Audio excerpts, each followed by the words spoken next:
Assalamualaikum teman-teman, halo semuanya.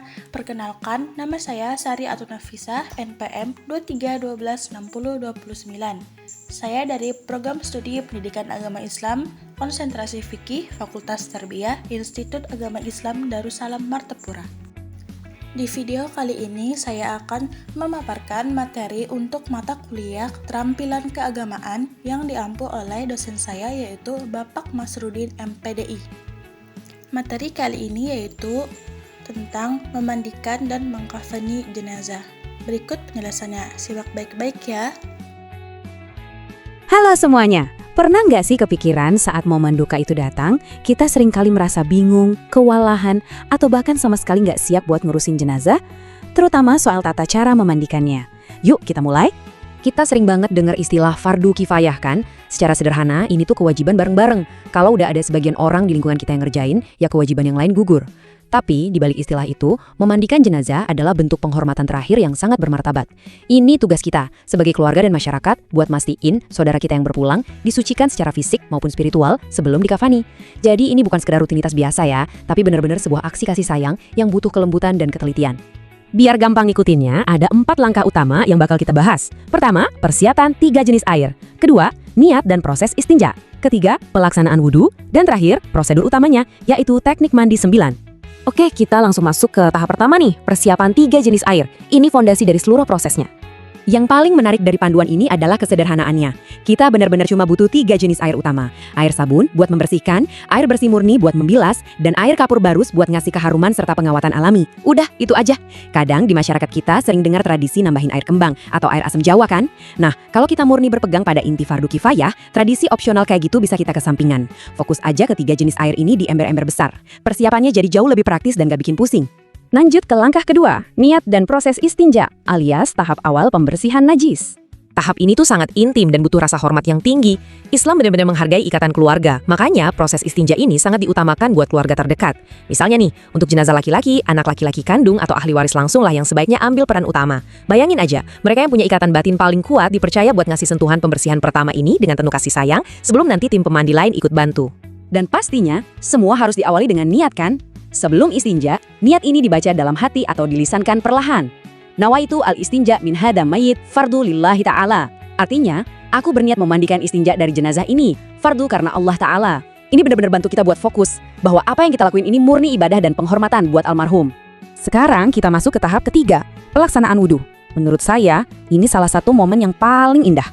Sama kayak kita sehari-hari, kalau mau menghadap Sang Pencipta lewat sholat, kita kan wudhu dulu ya buat mensucikan diri. Nah, jenazah juga diperlakukan sama persis. Sebelum mandi besar dimulai, jenazah akan diwudukan. Ini nunjukin kontinuitas spiritual yang luar biasa. Walaupun seseorang udah menghembuskan nafas terakhir, hak mereka buat menghadap Tuhan dalam keadaan suci benar-benar dijaga oleh kita yang masih hidup. Merindung gak sih mikirin indahnya konsep ini? Nah, pas mewudukan jenazah, orang yang mewakilinya bakal baca niat ini. Nawaitu wudu al-lihadha al-mayyit fardu lillahi ta'ala. Yang artinya, aku berniat mewudukan jenazah ini fardu karena Allah Ta'ala. Begitu selesai, jenazah udah dalam keadaan suci secara ritual dan siap buat proses mandi besar. Oke, ini dia inti dari seluruh penjelasannya. Tahap keempat, teknik mandi 9. Buat memulai prosedur utama ini, tim pemandi atau pemimpinnya bakal ngucapin niat pemungkas, Nawaitu gusla lihadal mayyiti fardu lillahi ta'ala. Aku berniat memandikan jenazah ini fardu karena Allah Ta'ala. Dengan niat ini, proses mandi besar yang sesungguhnya resmi kita mulai. Terus, kenapa sih disebut mandi 9? Jadi, proses nyiramnya tuh nggak sembarangan. Semuanya punya struktur yang rapi banget. Polanya dibagi ke 3 area. Pertama, bagian kepala disiram 3 kali. Kedua, siraman dimulai dari bahu kanan, lurus terus sampai ke telapak kaki kanan, itu juga 3 kali. Ketiga, dari bahu kiri, memanjang sampai ke telapak kaki kiri, sama 3 kali juga. 3 tambah 3 tambah 3, pas 9 siraman. Sistematis banget kan? Ini buat mastiin airnya merata ke seluruh tubuh tanpa ada yang terlewat. Lalu gimana hubungannya sama 3 jenis air yang kita siapin di awal tadi? Gampang banget, kita tinggal ulangin teknik 9 siraman tadi untuk masing-masing air. Pertama, lakuin 9 siraman pakai air sabun. Kalau udah selesai, lanjut langkah kedua. Lakuin lagi 9 siraman dengan pola yang sama persis, tapi kali ini pakai air bersih buat membilas sabunnya. Terakhir langkah ketiga, ulangin lagi 9 siramannya pakai air kapur barus. Jadi totalnya ada 27 siraman. Benar-benar bersih, wangi, dan sangat teratur. Ada satu detail keren yang nunjukin pentingnya kerja sama tim di sini. Pas nyiram dari bahu ke kaki, kadang kan tangan kita nggak nyampe ya, buat bikin airnya ngalir utuh sampai ke jari kaki. Kalau gitu kejadiannya, anggota tim yang lain harus sigap langsung nyambung aliran air itu di bagian bawah tubuh. Airnya nggak boleh sampai terputus. Ini tuh metafora yang indah banget soal gotong royong, di mana kita saling nutupin kekurangan satu sama lain demi satu tujuan, mastiin jenazah suci dengan sempurna. Begitu semua siraman selesai, jenazah tinggal dikeringkan perlahan pakai handuk bersih dan siap deh buat tahap pengkafanan. Dari beda langkah demi langkah ini, kelihatan banget kan kalau fardu kifayah itu bukan sesuatu yang menakutkan, melainkan proses yang penuh tata krama dan kasih sayang. Nah, sebagai penutup, coba deh renungkan ini. Ini adalah penghormatan terakhir dan terbaik yang bisa kita berikan untuk orang tersayang. Dengan pemahaman yang lebih jernih ini, kalau suatu saat keluarga Anda membutuhkan, apakah Anda sudah siap mengambil peran mulia ini? Terima kasih banyak udah nyimak pembahasan ini. Tetap semangat belajar dan sampai jumpa di pembahasan seru berikutnya. Proses pengkafanan jenazah. Nah, dalam pengkafanan jenazah ini ada jenazah untuk laki-laki dan jenazah untuk perempuan. Jenazah laki-laki perlu 3 kain kafan, 7 tali.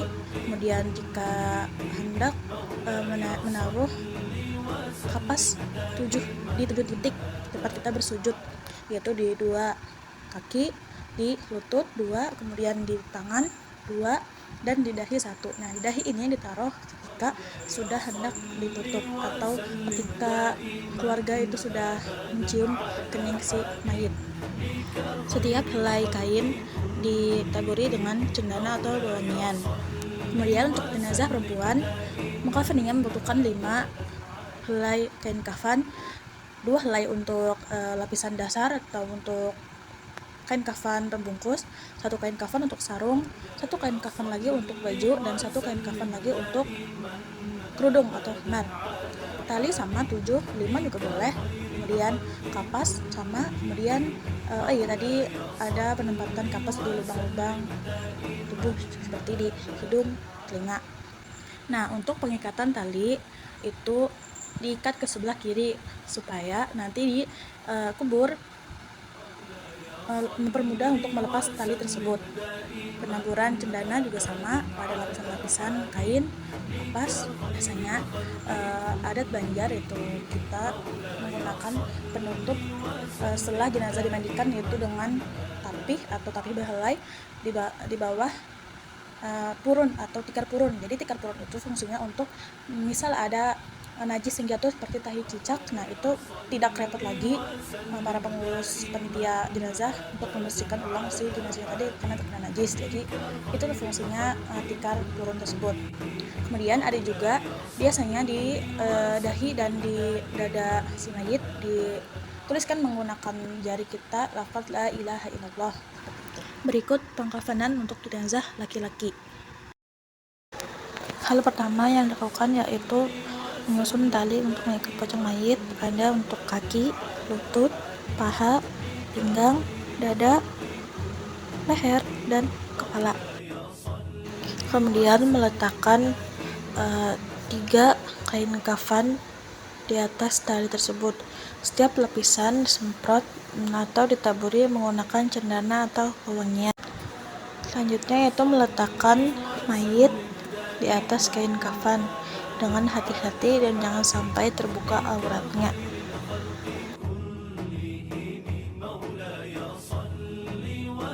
Setelah itu lepas tikar purun yang ada di atas tapih behelai tersebut. Selanjutnya yaitu pemasangan kapas di 7 titik tempat mayit bersujud dan kapas di lubang-lubang seperti hidung dan telinga.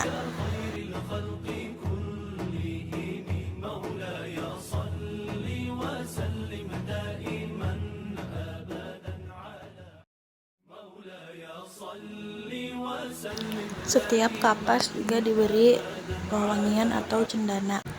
Kemudian bungkus mayit menggunakan kafan dari sebelah kanan.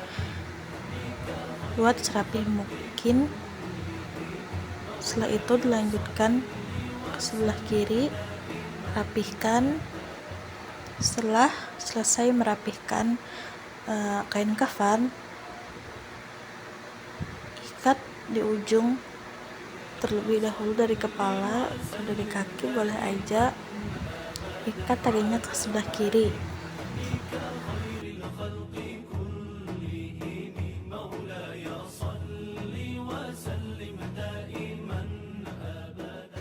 Ini adalah hasil dari pengkafanan jenazah laki-laki.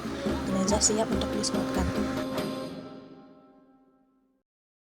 مولاي صل وسلم دائما أبدا على حبيبك خير الخلق